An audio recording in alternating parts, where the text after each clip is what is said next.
মুহূৰ্তৰ আটাইতকৈ ডাঙৰ খবৰটো লৈ আহিছো যে জাতিতকৈ তথাকথিত শিল্পী কেতিয়াও ডাঙৰ নহয় আৰু কণ্ঠশিল্পীতকৈ গণশিল্পী কেতিয়াও সৰু নহয় গণশিল্পী সদায় ডাঙৰ এই কথা প্ৰমাণ কৰিলে বীৰ লাচিত সেনাই ইতিমধ্যে জুবিন গাৰ্গৰ 2025 চনৰ বাবে ৰঙালী বিহুৰ যিটো অনুষ্ঠান তেওঁলোকে বীৰ লাচিত সেনাৰ তৰফৰ পৰা নিমন্ত্ৰণ জনাবৰ পৰা সিদ্ধান্ত লৈছিলে তেওঁলোকে আলোচনাৰ ভিত্তিত সিদ্ধান্ত গ্ৰহণ কৰিছিলে যে 2025 চনৰ বীৰ লাচিত সেনাই অনুষ্ঠিত কৰিবলগীয়া ৰঙালী বিহুত যে জুবিন গাৰ্গক নিমন্ত্ৰণ দিয়া হ'ব সেই সিদ্ধান্ত বাতিল কৰিছে ইতিমধ্যে জুবিন গাৰ্গৰ সৈতে কথা বতৰা আলোচনা হৈছে যেহেতু জুবিন গাৰ্গক নিমন্ত্ৰণ জনাবলৈ প্ৰায় বহু মাহ পূৰ্বে তেখেতৰ চুক্তি কৰিব লাগে সেই সিদ্ধান্ত বাতিল কৰিছে এই কাৰণে যে যিগৰাকী জাতি মাটিৰ স্বদেশৰ ক্ষেত্ৰত অসমীয়া জাতিৰ অস্তিত্ব ৰক্ষাৰ ক্ষেত্ৰত অসমীয়া জাতিৰ হকে স্বদেশৰ হকে গীত পৰিবেশন কৰি অসমীয়াৰ প্ৰতিগৰাকী অসমীয়াৰ মনত তেওঁ খাপ পিটিছিলে যিগৰাকী ৰাজীৱ হদিয়া তেখেতৰ মৃত্যুৰ পিছত যিগৰাকী জুবিন গাৰ্গে জনপ্ৰিয় হৈছিলে গানৰ ক্ষেত্ৰত আৰু বহুতে কমেন্ট কৰিছে বহুতে কৈছে জুবিন গাৰ্গ কেৱল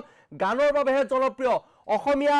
জাতিটোৰ বাবে কেৱল ৰাজীৱ হদিয়া আছিল আৰু বহুতে মন্তব্য কৰিছে যে জুবিন গাৰ্গে 30,000টা গান গাব পাৰে কিন্তু যিগৰাকী ৰাজীৱ হদিয়া প্ৰয়াত ৰাজীৱ হদিয়া তেখেতে মৃত্যুবৰণ কৰিলে সমগ্ৰ অসমবাসীৰ বাবে হুকাগুল পৰিৱেশৰ সৃষ্টি হ'ল সেইগৰাকী ৰাজীৱ হদিয়াৰ 30টা গানে জুবিন গাৰ্গৰ 30,000 গানক ফেৰ মাৰিব পৰা এটা গান গাই থৈ গৈছিলে আৰু যিগৰাকী জুবিন গাৰ্গে কৈছে যে ৰাজীৱ হদিয়াক মই প্ৰকৃততে চিনি পোৱা নাছিল কিন্তু সেই ৰাজীৱ হদিয়াৰ সৈতে 200ৰও অধিক এলবামত জুবিন গাৰ্গে নিজে কণ্ঠদান কৰিছে সেয়াও জনাম কিন্তু এই মুহূৰ্তত কিন্তু ব্ৰেকিং নিউজটো এইটো হৈছে যে বীৰ লাচিত সেনাই প্ৰমাণ কৰিলে যে জাতিতকৈ তথাকথিত শিল্পী ডাঙৰ নহয় আৰু দ্বিতীয়তে গণশিল্পীতকৈ যি কণ্ঠশিল্পী ডাঙৰ নহয় বুলি এই মুহূৰ্তত প্ৰমাণ কৰিছে আমি ফুল পেড গ্ৰাফিক্সৰ দ্বাৰা সেই কথা জনাবলৈ চেষ্টা কৰিম আৰু ধেমাজি জিলা সমিতি বীৰ লাচিত সেনা ধেমাজি জিলা সমিতিৰ সভাপতিৰ সৈতে আমি সংযোগ স্থাপন কৰিবলৈ চেষ্টা কৰিম কিন্তু এই মুহূৰ্তত জনাইছো 2025ৰ ৰঙালী বিহুৰ উপলক্ষে বীৰ লাচিত সেনাই আয়োজন কৰা ৰঙালী বিহু অনুষ্ঠানত আহিবলগীয়া নিমন্ত্ৰণ দিবলগীয়া যি সিদ্ধান্ত গ্ৰহণ কৰিছে জুবিন গাৰ্গক বাতিল কৰাইছে বীৰ লাচিত সেনাই বাতিল কৰিলে জুবিন গাৰ্গৰ সকলো সংগীতানুষ্ঠান ধেমাজিৰ ৰঙালী বিহুৰ সন্মিলনত জুবিনৰ অনুষ্ঠান বাতিল কৰা হৈছে সিদ্ধান্ত গ্ৰহণ কৰা হৈছিলে জুবিনক নিমন্ত্ৰণ দিয়া হ'ব কিন্তু বাতিল কৰিছে এই বিতৰ্কত সোমাই পৰাৰ পাছতে বীৰ লাচিত সেনাই অনুষ্ঠিত কৰিছিল প্ৰতি বছৰ অনুষ্ঠিত কৰে ধেমাজি জিলা সমিতিয়ে বীৰ লাচিত সেনাৰ ফালৰ পৰা এখন ৰঙালী বিহু আয়োজন কৰে সুন্দৰভাৱে আয়োজন কৰে হাজাৰ হাজাৰ লোকৰ সমাগম ঘটে স্বাভাৱিকতে জুবিনক নিমন্ত্ৰণ দিবলৈ বহু মাহ পূৰ্বে চুক্তি কৰিবলগীয়া হয় কিন্তু বীৰ লাচিত সেনাৰ এই ৰঙালী অনুষ্ঠানত সমিতিয়ে সিদ্ধান্ত লৈছিল জুবিনক মতাৰ চূড়ান্ত সিদ্ধান্ত লৈছিল স্থায়ী সিদ্ধান্ত লৈছিল কিন্তু জুবিন বিতৰ্কত সোমাই পৰিল জাতিৰ হকে গান গোৱা এজন শিল্পীৰ বিৰুদ্ধে কথা ক'লে তাৰ পাছতে কিন্তু জাতীয় স্বাৰ্থত বীৰ লাচিত সেনাই সেই সিদ্ধান্ত বাতিল কৰিছে যে জুবিন গাৰ্গে 2025 চনৰ বহাগ মাহত যি ৰঙালী বিহু সন্মিলন অনুষ্ঠিত হ'বলৈ গৈ আছে তেওঁলোকে সেই জুবিন গাৰ্গৰ নিমন্ত্ৰণ কৰা যি কাৰ্যসূচী আছে জুবিন গাৰ্গৰ যি গীত পৰিৱেশনৰ অনুষ্ঠান আছিলে সেয়া সম্পূৰ্ণৰূপে বাতিল কৰিছে আৰু প্ৰয়াত ৰাজীৱ হদিয়াৰ মৃত্যুৰ পিছত বিতৰ্কত সোমাই পৰিছিল জুবিন গাৰ্গ কাৰণ যিদিনাখন মৃত্যু হৈছে সেইদিনাখন কোনো ধৰণৰ ৰিয়েকশ্যন নাছিলে জুবিন গাৰ্গৰ 15 জানুৱাৰী তাৰিখেহে ৰাইজৰ হেঁচাত জুবিন গাৰ্গে নিজৰ ফেচবুক পেজত পোষ্ট দিবলগীয়া হৈছিল ৰেষ্ট ইন পিচ ব্ৰাদাৰ বুলি কিন্তু সেইগৰাকী জুবিন গাৰ্গৰ 16 জানুৱাৰীৰ পৰা 17 জানুৱাৰীৰ ভিতৰত মাত্ৰ 2টা দিন পূৰ্বে সেই ৰাজীৱ হদিয়া এগৰাকী গণশিল্পী তেখেতে স্বদেশৰ স্বাৰ্থত জাতি মাটিৰ স্বাৰ্থত গীত পৰিৱেশন কৰি আজি সকলোৰে মন জয় কৰিছিলে সেইগৰাকী শিল্পীক এগৰাকী জ্যেষ্ঠ শিল্পীয়ে এগৰাকী গণশিল্পীক চিনি নোপোৱাৰ যি মন্তব্য প্ৰদান কৰিলে সেই মন্তব্যৰ পাছতে কিন্তু সকলোৱে প্ৰতিক্ৰিয়া ব্যক্ত কৰিছে এক দুৰ্ভাগ্যজনক কথা আমি পোনে পোনে বীৰ লাচিত সেনাৰ ধেমাজি জিলাৰ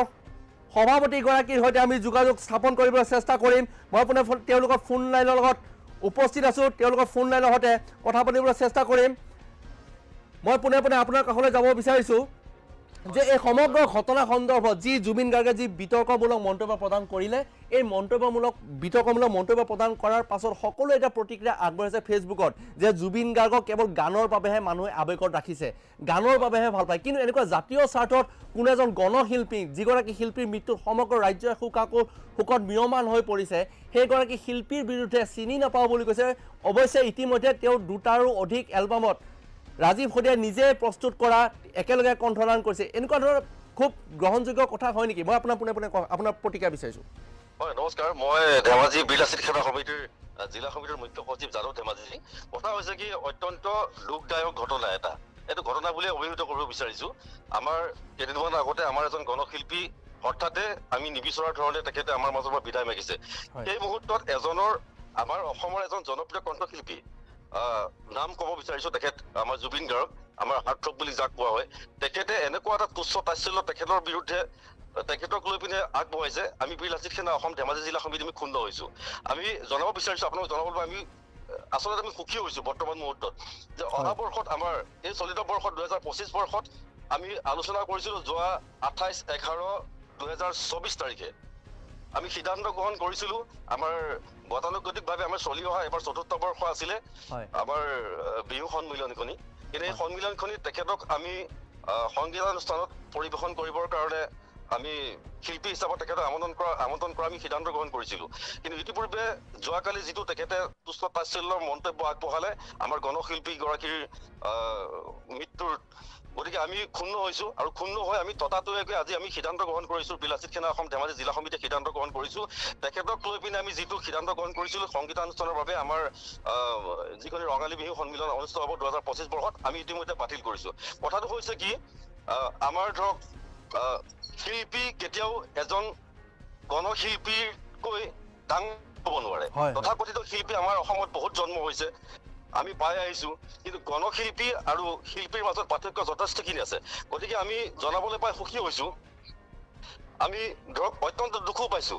এজন জুবিন গাৰ্গৰ নিচিনা তেনেকুৱা ধৰণৰ হাৰ্টথ্ৰব অসমৰ এজন জনপ্ৰিয় কণ্ঠশিল্পীয়ে এনেকুৱা এজন গণশিল্পীৰ মৃত্যুত এনেধৰণৰ এটা মন্তব্য দিব আমাৰ বীৰ লাচিত সেনাৰ তৰফৰ পৰা আমি দুখ প্ৰকাশ কৰিছো আৰু সেইকাৰণে আমি তেখেতক আচলতে ধিক্কাৰ দিব বিচৰা নাই তেখেতক আমি এটাই অনুৰোধ জনাব বিচাৰিছো আপুনি শুধৰণি হওক আপুনি ধৈৰ্য ধৰক এনেকুৱা ধৰণৰ তুচ্ছ তাচ্ছিল্য মন্তব্যৰ পৰা আপুনি আঁতৰি থাকক আপোনাক যথেষ্ট অসমীয়া ৰাইজে অসমৰ জনপ্ৰিয় কণ্ঠশিল্পী হিচাপত মানে আদৰ দি আহিছে আদৰ দিও যাব কিন্তু এনেকুৱা ধৰণৰ মন্তব্য যদি আমি পৰৱৰ্তী সময়ত পুনৰ পৰা আগবঢ়াই গণশিল্পীৰ খাতিৰত জাতীয়তাবাদী শিল্পীৰ খাতিৰত যদি আপুনি এনেকুৱা ধৰণৰ তুচ্ছ তাচ্ছিল্য মন্তব্য আগবঢ়ায় কিন্তু আপোনাক আমাৰ দৰে সংগঠন আৰু অন্য কিছুমান সংগঠনৰ অসমৰ তথা অসমীয়ৰ কিছুমান সংগঠনে আপোনাক কিন্তু সদায় ধিক্কাৰ দি আহিব এইকাৰণে আপোনাক আমি অনুৰোধ জনাইছো আপুনি আমাৰ জনপ্ৰিয় আপোনাকো যথেষ্ট সন্মান কৰো যথেষ্ট শ্ৰদ্ধা কৰো ভাল লাগে আপোনাৰ গান সৰুৰ পৰাই শুনি আহিছো জন্মৰ পৰাই শুনি আহিছো আজি তাৰিখলৈকে শুনি আহিছো আৰু শুনিও যাম কিন্তু আপোনাৰ ধৰণৰ আপোনাৰ মন্তব্য আপোনাৰ মুখৰ পৰা তেনেকুৱা ধৰণৰ মন্তব্য আমি কেতিয়াও আশা কৰা নাছিলো বীৰ লাচিত সেনা অসমে হয় এটা অভিযোগ উত্থাপন হৈছে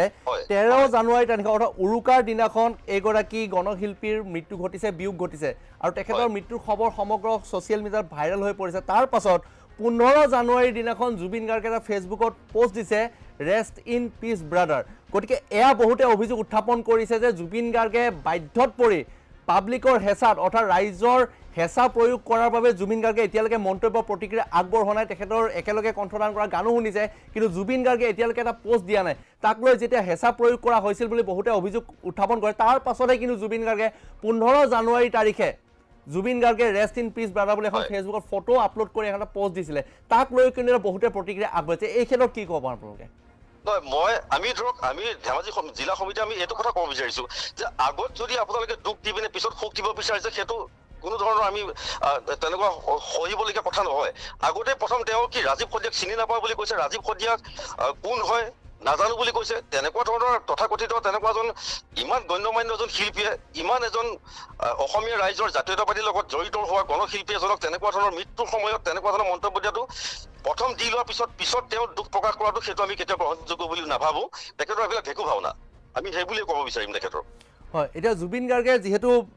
15 জানুৱাৰী তাৰিখে সেই ফেচবুকত পোষ্ট দিলে যে IRP ব্ৰাদাৰ বুলি পেলাই তেখেতক শ্ৰদ্ধাঞ্জলি জ্ঞাপন কৰিছে দুখ প্ৰকাশ কৰিছে সেয়াও মন্তব্য প্ৰদান কৰিছে কিন্তু কালিৰ দিনটোত যিটো মন্তব্য প্ৰদান কৰিলে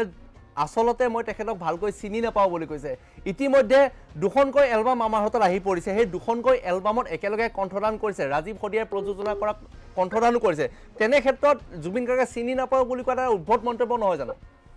নিশ্চয় হয় 2015 চনত তেখেতে ৰাজীৱ সদিয়াই এটা পৰিচালনা কৰা এলবামত জুবিন গাৰ্গে তাত কণ্ঠদান কৰিছে এটা ধৰক দীৰ্ঘদিনীয়া 15 চনৰ পৰা আজি তাৰিখলৈকে প্ৰায় 9 বছৰৰ ডিফাৰেঞ্চ এটা 9 বছৰ এটা পাৰ্থক্য দিনত 9 বছৰ এটা দীঘলীয়া সম্বন্ধত তেখেতে থলুৱাতে পাহৰি যোৱা এজন শিল্পীক কেনেধৰণৰ তেখেতৰ মানৱীয়তা হ'ব লাগিব তাকো মৃত্যুৰ সময়ত হয় যথেষ্ট ৰাজ্যবাসী শোকত ম্ৰিয়মান হৈ পৰিছে ফেচবুক আপুনি খুলিলে গম পাব যে সকলোৱে কেৱল ফেচবুকটো অন কৰি ৰাজীৱ সদিয়াক লৈ শ্ৰদ্ধাঞ্জলি জ্ঞাপন কৰা আৰু ৰাজীৱ সদিয়াক লৈ শোক ব্যক্ত কৰা সকলোৱে এতিয়া সেয়াই পোষ্ট দি আছে কিন্তু সেইখিনি সময়তেই সকলো ৰাজ্যবাসীৰ শোকত ম্ৰিয়মান হৈছে সেইখিনি সময়তে জুবিন গাৰ্গে সংবাদ মাধ্যমৰ এনেকুৱা ধৰণৰ মন্তব্য দিছে সেয়া বিৰূপ প্ৰভাৱ পেলাইছে কাৰণ তেওঁ এগৰাকী গণশিল্পী হোৱাৰ ক্ষেত্ৰত এগৰাকী জ্যেষ্ঠ এগৰাকী শিল্পী তেওঁ ৩০,০০০ গান গাব পাৰে আৰু জুবিন গাৰ্গে নিজেও কৈছে যে ময়ো জাতিৰ হৈ গান গাওঁ কিন্তু তেওঁক ৰাজীৱ হদিয়াক চিনি নাপায় এয়া আশ্চৰ্যজনক বিষয় নহয় জানো নিশ্চয় হয় মই এটা কথা ক'ব বিচাৰিছো শিল্পী আৰু গণশিল্পীৰ মাজত স্বৰ্গমত্য পাৰ্থক্য এজন শিল্পীৰ জন্ম হ'ব পাৰে কিন্তু এজন গণশিল্পীৰ আবিৰ্ভাৱ হয় মই মোৰ নিজৰ ফেচবুক পেজত মই নিজে লিখিছো কথাষাৰ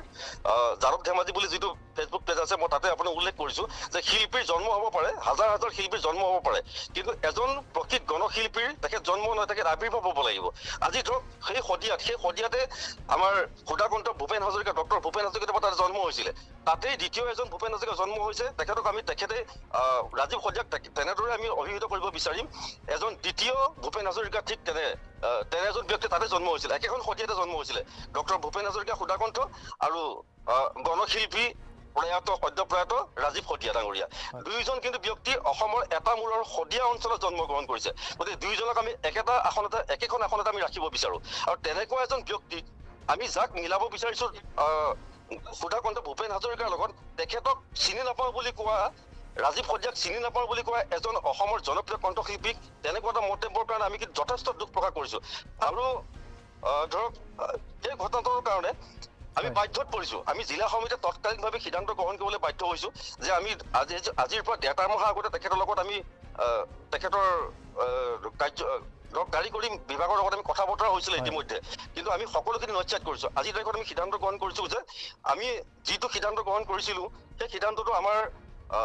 জাতিৰ মাটিৰ লগত সংপৃক্ত থকা এজন শিল্পীক আচলতে আমি বিচাৰিব লাগিছিলে কিন্তু ৰাইজে আহ্বান কৰাৰ কাৰণে আমাৰ ল'ৰাসকলে আমাৰ যুৱচামে তেওঁক হাৰ্ট অফ জুবিন গাৰ্গক বিচৰাৰ কাৰণে আমি সিদ্ধান্ত গ্ৰহণ কৰিছিলো আমাৰ ২০২৫ বৰ্ষত অনুষ্ঠিত হ'বলগীয়া বিহুখনত আমি তেখেতকে শিল্পী হিচাপত নিমন্ত্ৰণ জনাম কিন্তু আমি ভুল সিদ্ধান্ত কৰিছিলো আচলতে আমি শিল্পী চিনাক্তকৰণত আমি ধেমাজি জিলা সমিতিয়ে ভুল কৰিছিলো জাতিৰ মাটিৰ লগত সম্বন্ধ থকা এজন শিল্পীক আমি আচলতে জাতীয় সংগঠনে বিচাৰিব লাগে সেইকাৰণে আমি অসমবাসীৰ ওচৰত আমি ক্ষমা বিচাৰিছো এনেকুৱা এজন তথাকথিত শিল্পীক কেৱল শিল্পী তেখেতৰ নিজৰ গ্লেমাৰ হিচাপত তেখেতে নিজৰ ভগৱান হিচাপত আনৰ ওচৰত পৰিচয় দিব যোৱা এজন শিল্পীক আমি আচলতে জাতীয় সংগঠনে শিল্পী হিচাপত বিচৰাটো মোৰ ভুল হৈছিলে হয় এই মুহূৰ্তত আপোনালোকে বীৰ লাচিত সেনা ধেমাজি জিলা সমিতিৰ ফালৰ পৰা জুবিন গাৰ্গৰ যি বিৰূপ মন্তব্য তুচ্ছ তাচ্ছিল্য কৰিছিলে ৰাজীৱ হদিয়া তাৰ বিৰুদ্ধে আপোনালোকে ফেচবুকত পোষ্ট দিছে যে তেওঁ যি ২০২৫ চনৰ ৰঙালী বিহুত অংশগ্ৰহণ কৰিবলৈ নিমন্ত্ৰণ দিয়া হ'বলৈ আপোনালোকে সিদ্ধান্ত গ্ৰহণ কৰিছে এই ক্ষেত্ৰত জুবিন গাৰ্গৰ যিটো বিৰূপ মন্তব্য আৰু যি তুচ্ছ তাচ্ছিল্য কৰে এগৰাকী গণশিল্পীক তাৰ ক্ষেত্ৰত আপোনালোকৰ বৰ্তমানৰ যি আহ্বান জুবিন গাৰ্গৰ প্ৰতি থকা আহ্বানৰ বিষয়ে আপোনালোকে কি ক'ব কি আহ্বান আছে আপোনালোকৰ আহ্বান জনাম তেখেত আমাৰ যথেষ্ট জনপ্ৰিয়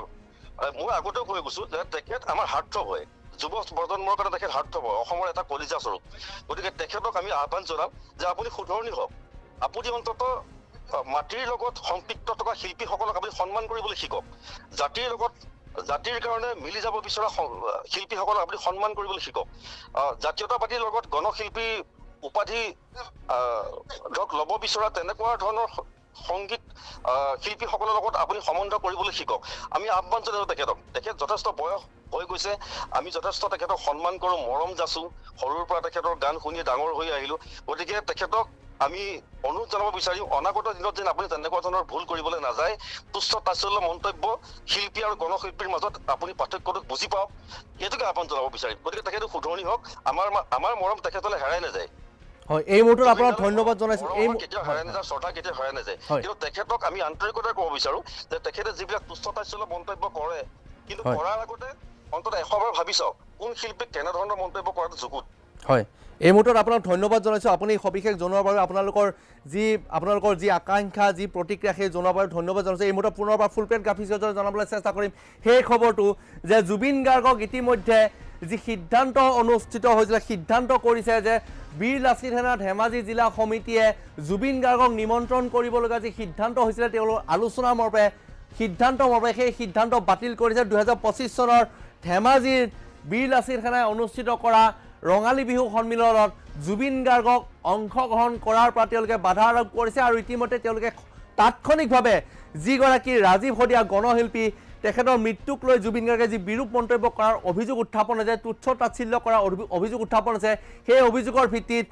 বীৰ লাচিত সেনাৰ ধেমাজি জিলা সমিতিয়ে ২০২৫ চনত অনুষ্ঠিত হ'বলগীয়া ৰঙালী বিহু সন্মিলনত যি মুখ্য আকৰ্ষণ সাংস্কৃতিক সন্ধিয়া জুবিন গাৰ্গক ইতিমধ্যে নিমন্ত্ৰণ কৰাত তেওঁলোকে সেই সিদ্ধান্ত বাতিল কৰিছে।